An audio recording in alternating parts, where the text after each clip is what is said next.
Las Vegas के नीचे करीब 320 किलोमीटर लंबा सुरंगों का नेटवर्क फैला हुआ है। ये सुरंगें अब एक सीक्रेट दुनिया बन चुकी हैं, जहां रहने वाले लोगों को मोल पीपल कहा जाता है। उन लोगों ने बहुत समय से बाहर का उजाला नहीं देखा। मुझे नहीं लगता उनसे मिलना चाहिए, शायद वो नॉर्मल ना हो। ये सुरंग 7 फ्लोर नीचे तक जाती है। क्या किसी के पास टॉर्च है? अरे ये सब क्या है? यहाँ लोग जिंदा लाश बन चुके हैं। उन्होंने सालों से दिन की रोशनी नहीं देखी और शायद कभी ना देखें। ऊपर शहर में लग्जरी होटल्स, कैसीनोस और एंटरटेनमेंट की चमक है। हर साल लाखों लोग लॉस वेगास घूमने आते हैं, लेकिन बहुत कम लोगों को पता है कि इस रेगिस्तानी स्वर्ग के नीचे क्या छुपा है। इस कभी न खत्म होने वाले अंधेरे ने धीरे धीरे लोगों के सोचने और जीने का तरीका बदल दिया। मेरे सिर में गोली लगी थी। यही जहाँ हम खड़े हैं, कल रात किसी की मौत हुई थी। कुछ तो इसी अंधेरी दुनिया में पैदा हुए हैं। इन लोगों के पास कोई आईडीज नहीं है और ये कानून से दूर रहने के लिए इन सुरंगों में छुपे रहते हैं। पुलिस के रेडियो वगैरह यहाँ नीचे बिल्कुल काम ही नहीं करते। तो तुम जो देख रहे हो वो लास वेगस की सुरंगों का नक्शा है, जिसमें करीब 1500 लोग रहते हैं। सुरंगों के अपने नाम भी होते हैं, जैसे अलग अलग मोहल्लों के नाम होते हैं। हाँ बिल्कुल। सड़क पर चलने वाले नहीं जानते उनके नीचे क्या हो रहा है। अब हम उन सुरंगों के बारे में गहराई से जानने वाले हैं, जो कई और सुरंगों से जुड़ी है। चलो उन सुरंगों में उतरते हैं जहाँ लोग अपनी जिंदगी अंधेरे में गुजार रहे हैं। ये है नॉरकैन, एक नेजल स्प्रे। तुम किसी को इलीगल सब्सटेंस ओवरडोज में देखो तो उसकी जान बचा सकते हो। इससे करीब 30 मिनट मिलते हैं एम्बुलेंस बुलाने के लिए। आसान है, इसे निकालो और नाक में स्प्रे करो। हम रॉब के बिना अकेले अंदर नहीं जा सकते, जिसने यहाँ 5 साल तक जिंदगी बिताई है। अंदर आने वाले रास्ते लोहे की कई रॉड से बंद कर दिए जाते हैं, ताकि कोई अंदर ना घुसे और बाढ़ के टाइम कचरा अंदर ना जाए। तुम्हारे साथ इन सुरंगों में सबसे बुरा क्या हुआ था? शायद कुछ साल पहले आई बाढ़। मैंने अपने 2 सबसे अच्छे दोस्त को खो दिया। लॉस वेगास की जमीन बहुत कठोर है, इसलिए बारिश का पानी मिट्टी में समा नहीं पाता। सड़कों पर बाढ़ आने से रोकने के लिए ये सुरंगें बनाई गई, ताकि पानी को शहर के नीचे की ओर भेजा जा सके। तो जब भी बारिश होती है, पानी सीधे उन्हीं सुरंगों में घुस जाता है जहां लोग रहते हैं। शहर में धूप हो तब भी अगर 15 मील दूर पहाड़ों में बारिश हो जाए तो कुछ ही मिनटों में ये बाढ़ इन सुरंगों तक पहुंच जाती है। हर बार इस अचानक आने वाली तबाही में इस बड़े अंडरग्राउंड शहर में रहने वाले कई लोग डूबकर अपनी जान गंवा देते हैं। यहाँ तो बहुत सारा कचरा है। हम सबसे पहले नेट से मिले, उसने हमें सुरंग में अंदर जाने से मना किया। मैं सुरंग के गहरे हिस्सों से दूर ही रहता हूँ। लेकिन ऐसा क्यों? इसका कारण क्या है? बस अनजान चीजें, पता नहीं नीचे क्या है। जैसे जैसे नीचे जाते हैं सुरंगें और संकरी और गहरी होती जाती हैं। आखिर में मैं सिर्फ रैंक कर ही जा सकता हूँ। सोचो, इन सुरंगों में अलग अलग कमरे हैं, सर्विस रूम्स हैं। कोई भी अंदर हो सकता है। तुम्हें किडनैप किया जा सकता है, मारा जा सकता है, बंधक बनाया जा सकता है, जिंदा जला सकते हैं। जो भी खतरे इन सुरंगों में छुपे हैं, तो भी सब झेल चुका है। Eu volto lá pra escuridão. Sabe o que quer dizer? Escuridão total. तुम्हारे साथ इन सुरंगों में सबसे बुरा क्या हुआ है? Fui atacado uma vez. Eram 3 caras. Deles entrou no meu espaço com maldito facão. Era dos chefões daqui, mas eu me viro sozinho. Então peguei cesto, virei de lado, enfiei uns canos e fiz pequeno coquetel molotov. Foi a única coisa que me salvou. दोस्तों, क्या घर पर कोई है? हम किसी के इलाके में घुस रहे हैं। कोई है घर पर? क्या किसी के पास टॉर्च है? मैं देखता हूँ, मेरे बैग में शायद हो। अरे ये सब क्या है? हे, सब ठीक चल रहा है ना? वो औरत शायद किसी नशे के असर में थी। उसने नारकैन मांगा। अगर तुम्हें सच में रास्ता पता है तो पूरे अंडरग्राउंड में घूम सकते हो बिना तभी ऊपर आए। ये पॉसिबल है अगर सुरंगों के सिस्टम का पूरा नक्शा दिमाग दो। दरअसल ये सारी सुरंगें आपस में जुड़ी हुई हैं। तो ये एक तरह से रास्ते ही हैं। हाँ, ज्यादातर। ये भूल भुलैया शायद आपको घर जैसी ना लगे, लेकिन बिना बताए किसी भी जगह में घुसना बहुत खतरनाक हो सकता है। कुछ लोगों के पास हथियार हैं और वो इस्तेमाल करने से हिचकिचाते नहीं हैं। मुझे गाड़ियों की आवाज आ रही है। हाँ, सुन सकते हो। Oh my God. हम अभी शहर के बीच में हैं और लोग सचमुच उन्हीं के ऊपर से गाड़ियां चला रहे हैं जो नीचे रहते हैं। ये उन कुछ जगहों में से एक है जहाँ सूरज की रोशनी दिखती है। यही है वो शहर, एक ऐसी जिंदगी जिसका ये लोग हिस्सा नहीं है। वो सिर्फ नीचे से उसे देख सकते हैं। ये एक इल्यूजन है जो सब कुछ छुपा देता है। कुछ कदम आगे बढ़ने पर हमें लोहे की जाली से फेमस सीजर्स पैलेस होटल दिखाई दिया। ओपन नेवाडा के कसीनो हर साल $15 बिलियन से ज्यादा कमाते हैं और नीचे लोग इस शहर के मौत के जाल में रहते हैं। दिन में 2 बार होटल्स अपने फिल्ट्रेशन सिस्टम छोड़ते हैं, जिसकी वजह से बारिश न होने के बावजूद सब कुछ गीला रहता है। बदबू, ये बदबू बहुत ही बुरी है। कुछ सुरंगों में शहर की ड्रेनेज लाइन से पानी अंदर आता है और कई लोग उसी पानी से नहाते हैं। यहाँ आसपास और भी कई सुरंगें हैं। हमारे गाइड के बिना हम यहाँ आ ही नहीं सकते थे। एक गलत कदम और आप खो सकते हैं। किसी ने यहाँ पर एक नोट छोड़ा है, रेस्ट इन पीस, और एक क्रॉस भी लगा है। लगता है किसी की यहाँ मौत हुई थी। बहुत सारी साइकिलें हैं। हाँ, शायद इन्हें जोड़कर फिर से बेचते होंगे। ओह, यहाँ साइकिल कार जैसी है क्योंकि यही ट्रांसपोर्ट का एकमात्र तरीका है। बिना साइकिल के हर जगह पैदल ही जाना पड़ता है, जो कि काफी मुश्किल होता है। सुरंगों में चलना भी बहुत टाइम लेता होगा शायद। हाँ, मैं यहाँ करीब 2.5 साल तक रहा और कभी टॉर्च का इस्तेमाल नहीं किया। आप बिना टॉर्च के सुरंगों में रास्ता कैसे ढूंढते थे? मैं दीवार पर हाथ रखकर चलता था। सुरंगों का रास्ता अब याद है, जैसे अपने घर का रास्ता याद होता है। यहाँ बिल्कुल वैसा ही है।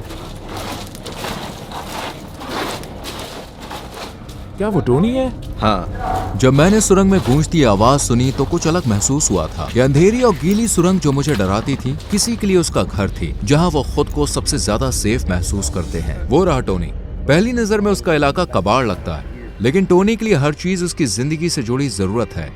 मैं 6 साल से इन सुरंगों में हूँ और कई बार ऐसा भी हुआ है जब हमारे यहाँ अच्छे लोग हुआ करते थे और एक सामुदायिक भावना भी थी।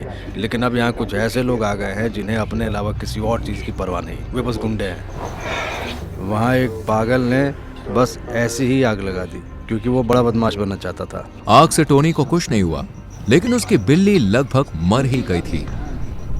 जरा इसे देखो, इसकी नाक से लेकर पूंछ तक जल गई थी, लेकिन 5 दिन बाद भी जिंदा है। भगवान का शुक्र है। यहाँ टॉयलेट का क्या सिस्टम है? हमारे पास कुछ ऐसे जगह हैं जहां हम जाते हैं 5-20 लीटर की बाल्टी से, बस बैग डालकर काम चलाते हैं। हाँ, अगले 5 साल में आप खुद को कहाँ देखते हो? शायद यहीं, लेकिन उम्मीद है कि नहीं। मैं पूरी जिंदगी भर यहाँ रहने का नहीं सोचता हूँ। मैं 57 साल का हूँ। अब उम्र रही है, बस अभी तैयार नहीं हुआ हूँ। हमें टोनी ने करीब 10 मिनट सुरंग के अंदर तक दिखाया, फिर वो अपनी जगह पर लौटना चाहता था। हमने उसे 1 हफ्ते का सामान दिया और हम सुरंग में और अंदर बढ़ने लगे। यहाँ कुछ भी हो सकता है। कोई भी अचानक आकर सामान चुरा सकता है, हमला कर सकता है और गायब हो सकता है। किसी को पता भी नहीं चलेगा। ये सड़क नहीं है कि कोई देख ले और पुलिस को बुलाए।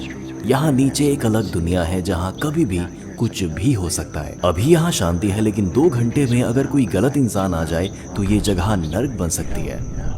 जैसे जैसे हम और गहराई में जाते गए, हमें कम पता था कि आगे क्या मिलने वाला है। इतने मुश्किल हालात में कुछ लोग एल्यूमिनियम के बर्तन बनाते हैं और खाना पकाने के लिए हैंडमेड सैनिटाइजर्स को हीट सोर्स की तरह इस्तेमाल करते हैं।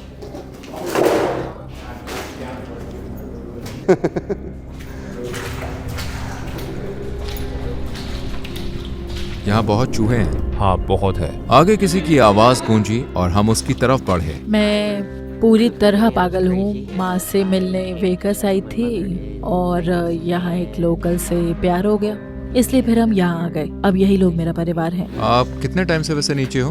करीब 5 साल। और कितने टाइम रहना चाहोगी? कम से कम आज तो यहीं रहूंगी। मैं ज्यादा आगे की नहीं सोचती। सुरंगों की सबसे खराब बात क्या है? शायद प्लम्बिंग की कमी और अंधेरा कभी कभी बहुत भारी लग जाता है। मैं अंधेरे में ज्यादा देर नहीं बैठ सकती। अंदर से घबराहट होने लगती है, जैसे बचपन में होती थी। अंधेरा सिर्फ रोशनी की कमी नहीं होता, वो एक एहसास है जो आपको घेर लेता है और दुनिया से गायब कर देता है। सुरंगों में रहने वाले ज्यादातर लोग चोरी या डंपस्टर से चीजें निकाल कर जिंदा रहते हैं।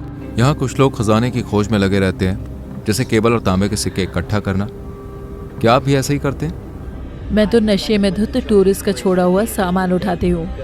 वो लोग लुई विटों से $3000 की टी शर्ट खरीदते हैं, फिर स्लॉट मशीन में $100 जीतते हैं और जीतने की खुशी में कूदते हुए अपनी $3000 की शॉपिंग वहीं छोड़कर जीत का पैसा कैश कराने निकल जाते हैं। और 2 दिन बाद याद आता है कि उन्होंने वो चीज़ खो दी, क्योंकि वो दिन भर पी रहे होते हैं और पहले से प्लान करके आए होते हैं कि यहाँ हर दिन $10,000 हारने हैं। मशीनों के कारण लोगों द्वारा हजारों डॉलर्स गवाए जाने के बारे में आप क्या सोचती हैं? ये अमेरिकी तरीका है, दिखावा, फिजूल खर्ची और पागलपन। इसलिए लोग यहाँ छुट्टियाँ मनाने आते हैं। फिर अंधेरे में बेवर्ली मिली। कितने समय से आप नीचे रह रही हो? करीब 8-9 साल हो गए। जब बारिश होती है तब क्या होता है? भयानक, बहुत डरावना। मैं 2 बार फंस चुकी हूँ। एक बार तो लगा कि अब जिंदा नहीं निकल पाऊंगी। आपको लॉस वेगास शहर कैसा लगता है? ये बस दिखावे की चीज है, सब सजावट है। ये बड़े कसिनो जीतने वालों से नहीं बने हैं। क्या आप समय समय पर अपनी जगह बदलती रहती हो या हमेशा यहीं रहती हो? अरे नहीं, जगह बदलती रहती हूँ। इन सुरंगों की सबसे मुश्किल बात क्या है? उन्होंने वर्षों की निराशा को एक शब्द में बता दिया। बेचारे लोग। इतनी गहराई में भी हर जगह कुछ न कुछ पड़ा है। कुछ शायद बाढ़ में बहकर आया होगा और कुछ लोग शॉपिंग कार्ट से लेकर आए होंगे। करीब 20 मिनट और चलने के बाद हमने दीवार पर एक अजीब सी परछाई देखी जो डरावनी तरह से फैली हुई थी। गोली मत चलाओ, हम नुकसान पहुंचाने नहीं आए हैं। सुरंग में आगे बढ़ने से पहले मैं आपको बताना चाहता हूं कि माय हेरिटेज डीएनए किट ने मुझे मेरी असल पहचान समझने में कैसे मदद की। मैंने बस अपने गाल का एक छोटा सा नमूना लिया, उसे माय हेरिटेज लैब में भेज दिया और सिर्फ 3 हफ्तों में मेरा रिजल्ट ऑनलाइन मिल गया। मुझे लगता था कि मेरी जड़ें सिर्फ टर्किश तक ही हैं, लेकिन डीएनए रिजल्ट देखकर पता चला कि मेरे पूर्वज इटली से लेकर सेंट्रल एशिया तक फैले हुए हैं। सब कुछ परसेंटेजेस के साथ साफ साफ दिखाया गया था। सबसे हैरान करने वाली बातों में से ये थे कि मुझे माय हेरिटेज पर 1600 से ज्यादा डीएनए रिलेटिव्स मिले। उनमें से एक तो मेरे डीएनए का 7.1% शेयर करता है। मुझे ऐसे कुछ कजिन्स भी मिले जिनके बारे में मुझे कुछ पता ही नहीं था। मैं अपने डीएनए रिलेटिव से संपर्क भी कर सकता हूं और उन्हें बेहतर तरीके से जान सकता हूं। माय हेरिटेज डीएनए में अब 2 बिल्कुल नए फीचर्स आए हैं। पहला है एंशिएंट ओरिजिन्स, जो आपको आपकी जड़ें 10,000 साल पीछे तक ट्रेस करने देता है। मुझे पता चला कि मेरे पूर्वज यूराशियन सभ्यता से जुड़े थे, जो आयरन एज का एक शक्तिशाली साम्राज्य था। ब्रॉन्ज एज के दौरान मेरे पूर्वज ज्यादातर एनाटोलिया और कॉकस के इलाके में रहते थे। कोई पारिवारिक कहानी या रिकॉर्ड ये नहीं बता सकता, लेकिन आपका डीएनए बता सकता है। दूसरा फीचर डीएनए ट्रेट्स कहलाता है। इसमें आप जान सकते हो कि आपकी जेनेटिक्स आपकी दर्द सहने की क्षमता, रिस्क लेने की आदत, तनाव का स्तर, आपकी क्रिएटिविटी और कई दूसरी चीजों को कैसे प्रभावित करती है। तो माय हेरिटेज की मदद से आप अपनी असली जड़ें भी जान सकते हो और हजारों डीएनए रिलेटिव्स भी खोज सकते हो। ये सब सिर्फ $25, यूरो या पाउंड में मिल रहा है। सीमित समय के लिए कोड रूही 25 इस्तेमाल करने पर। अब हम दोबारा सुरंग में जा रहे हैं देखने के लिए कि अंधेरे में हमारे लिए क्या इंतजार कर रहा है। इस कचरे को तो देखो। हाय दोस्त, कैसे हो? हमने पहले उसे कुछ सामान दिया, फिर उसने हमें अपने टेंट में बुलाया। यही उसके सोने की जगह है। यहाँ उसके कपड़े रखे और ये उसका छोटा सा टेबल एंड उसका वर्क स्पेस है। मैं 6 साल पहले अकेले विकास आया था। मेरे माता पिता 2018 में गुजर गए और मुझे 2 साल या ज्यादा हो गए। मैं यहाँ नीचे ही हूँ। तुम्हें पानी और खाना कैसे मिलता है? यहाँ कोने पर लगे फायर हाइड्रेंट खोल लेता हूँ। मेरे पास फूड स्टैम्प कार्ड है, लेकिन कभी बहुत मजबूरी हो तो खाने की चोरी भी करनी पड़ती है। खुद को इन सुरंगों में सेफ कैसे रखते हो? हर जगह की तरह यहाँ भी चुकाना रहना पड़ता है। तुम्हारे माथे पर निशान है, क्या हुआ? किसी ने लकड़ी से मेरे सर पर मारा था। 11 टांके लगे थे। यहीं पर? हाँ। कारण क्या था? साइकिल को लेकर। यहाँ साइकिल बहुत जरूरी चीज है, तो सबको इसकी जरूरत होती है। क्या आपने कभी किसी को उस क्षण देखा जब उसकी जान ली गई हो? दुर्भाग्य से हाँ। मुझे याद है कि मैंने किसी को आते देखा और 2 गोलियां चलने की आवाज सुनी। उसकी पीठ और गर्दन में गोलियां लगी थी। इससे पहले कि मैं कुछ समझ पाता, वो मेरे सामने सफेद टी शर्ट पहने खड़ा था और वो बहुत तेजी से लाल हो रही थी। कुछ लोग बर्दाश्त नहीं कर पाते। यहाँ इतने अंधेरे में रहना मानसिक रूप से कितना मुश्किल होगा। कुछ ने तो दिन की रोशनी सालों से नहीं देखी और शायद कभी नहीं देखेंगे। यहाँ नीचे लोग सच में जिंदा लाश बन जाते हैं। सच में? हाँ, मैंने ऐसा कभी और कहीं नहीं देखा। रात में तो ऐसा लगता है जैसे मेरे टेंट के ठीक बाहर लोग टहल रहे हों। ज्यादातर मैं बाहर जाकर देखता हूँ तो कुछ भी नहीं होता। पता नहीं यहाँ नीचे किससे सामना हो जाए, ये तो पक्का है। यहाँ अंधेरे में ज्यादा लोग के आईडी कार्ड खो जाते हैं और फिर रात में तो ऐसा लगता है जैसे मेरे टेंट के ठीक बाहर लोग टहल रहे हों। ज्यादातर मैं बाहर जाकर देखता हूँ तो कुछ भी नहीं होता। पता नहीं यहाँ नीचे किससे सामना हो जाए, ये तो पक्का है। यहाँ अंधेरे में ज्यादा लोग के आईडी कार्ड खो जाते हैं और फिर कभी नहीं मिलते। बिना आईडी के वो नौकरी नहीं पा सकते, ना घर किराए पर ले सकते हैं और सोशल सर्विस भी नहीं मिलती है। सिस्टम के हिसाब से ऑफिशियली वो जैसे है ही नहीं। पहचान की कमी एक बड़ी दिक्कत है, लेकिन यही सब कुछ नहीं है। हाँ, उन्हें ये सब चीजें चाहिए, लेकिन अगर मैं आज सबको आईडी दे भी दूं तो कल भी वो यही होंगे। असली समस्या है ट्रॉमा, मेंटल हेल्थ और बहुत कुछ जिसे समझना जरूरी है। मैं खुद 2-3 साल बेघर सड़क पर भटकता रहा। एक रात देखा 3 लोग जिन्हें मैं जानता था तलवारों से लड़ रहे हैं। खनखनाहट, खून सब देखा। मैंने देखा और आगे बढ़ गया जैसे कुछ हुआ ही नहीं। यही होता है यहाँ, तुम सुन्न पड़ जाते हो, इस हालत के आदी हो जाते हो। फिल पहले घर में रहते थे जिसमें स्विमिंग पूल था, लेकिन रिटायरमेंट के बाद जिंदगी धीरे धीरे उन्हें नीचे खींच लाई। पुलिस के रेडियो वगैरह यहाँ नीचे बिल्कुल काम ही नहीं करते। वाह। इसी वजह से बहुत लोग यहाँ लालच में आकर फंस गए। तुम कितने टाइम से यहाँ हो? 8 से 10 साल। सुरंगों में सबसे बुरा क्या हुआ तुम्हारे साथ? शायद इसीलिए लोग यहाँ बुरी तरह फंस जाते हैं जब यहाँ बाढ़ आती है, क्योंकि 10 मिनट में पानी 2.5 मीटर ऊपर तक भर जाता है। यहाँ कोई वार्निंग सिस्टम नहीं होता जो ये बताए कि बाढ़ का पानी आ रहा है। बस पानी की आवाज सुनकर ही पता चलता है। पहले यहाँ बोर्ड लगे होते थे जिन पर लिखा था पानी कभी कम नहीं होता, और ये सच है। हमने यहाँ बहुत लोगों को खोया है। सुरंगों में सबसे मुश्किल होता है वो चीजें खो देना जो सालों में इकट्ठा की थी। इस इंटरव्यू के कुछ ही हफ्ते बाद खबर आई कि फिल की मौत हो गई है। जैसे जैसे हम सुरंग में आगे बढ़े, छत पर मिनरल्स डिपॉजिट के निशान पर हमारी नजर पड़ी। तो यहाँ पानी का लीकेज हो रहा है, इसमें कैल्शियम होता है। ये सब दिखाता है कि बारिश बार बार यहाँ नीचे तक आती है। कौन जाने कितनी बार बाढ़ ने इनका घर बहाया और जिंदगियां छीन ली। हम आगे बढ़ते गए। किसी ने यहाँ एक छोटा मेमोरियल बनाया था। यहाँ कोई मर गया था। यहाँ दिल बना है और गुलाब रखे हैं। जब बाढ़ आती है तो उनके पास भागने के लिए 20 मिनट होते हैं, बशर्ते कि पानी का बहाव या तैरता हुआ मलबा उन्हें पहले अंदर फंसा ना ले। सुरंग के अंदर जगह जगह पानी के गड्ढे हैं और ठंडी हवा चल रही है। ओह माय गॉड, फिर से शुरू हो गया। जमीन सीवेज, कचरा और इंसानी गंदगी सबसे भरी हुई है। अब ये सब मेरे जूतों में घुस रहा है। हर जगह कचरा और मरे हुए जानवर पड़े हैं। हाँ, एक मरा हुआ चूहा। क्या है, किसी कैसीनो से आया? हाँ। Oh my. हमारे पैर गीले हैं और अब यही रास्ता है। हमें चलते रहना पड़ेगा। हम इस सुरंग में चलते जा रहे हैं रॉब के पुराने दोस्त को ढूंढने, जो पिछले 10 सालों से यहाँ रह रहा है। कोई है घर पर? धीरे धीरे दीवारों पर रंग दिखने लगे और फिर हम पहुंच गए एक ऐसी जगह जो किसी अंडरग्राउंड आर्ट स्टूडियो जैसी थी। किसी ने यहाँ नीचे अपनी खुद की गैलरी बना ली है। दुख की बात यह है कि एक भारी बारिश इसे पूरी तरह से मिटा सकती है। जे की सुरंग का हर कोना किसी रिसाइकिल की हुई चीज से सजा था। बेबी स्ट्रोलर, बैग्स, खिलौने, हर तरह की रैंडम चीजें मौजूद हैं, लेकिन सब कुछ साफ सुथरा और सेट किया हुआ। मेरा नाम जय है। मैं यहाँ बाढ़ वाली सुरंगों में रहता हूँ। मैं हमेशा से ही करीब 8 या 9 साल हो गए। जब मैं वेगास आया था मेरा सारा सामान चोरी हो गया था, आईडी तक नहीं बची थी। तो असल में मैं वेगास सिर्फ $27 लेकर आया था। यहाँ कोई जगह सेफ नहीं है। तुम्हें दूसरे बेघर लोग लूट सकते हैं या फिर पुलिस लूट सकती है। यहाँ इतने अंधेरे में रहना मानसिक रूप से कितना मुश्किल होगा। जब यहाँ पुलिस आती है तो क्या होता है? हमें जेल जाना पड़ेगा। क्या? हमें अतिक्रमण के लिए जेल जाना पड़ेगा।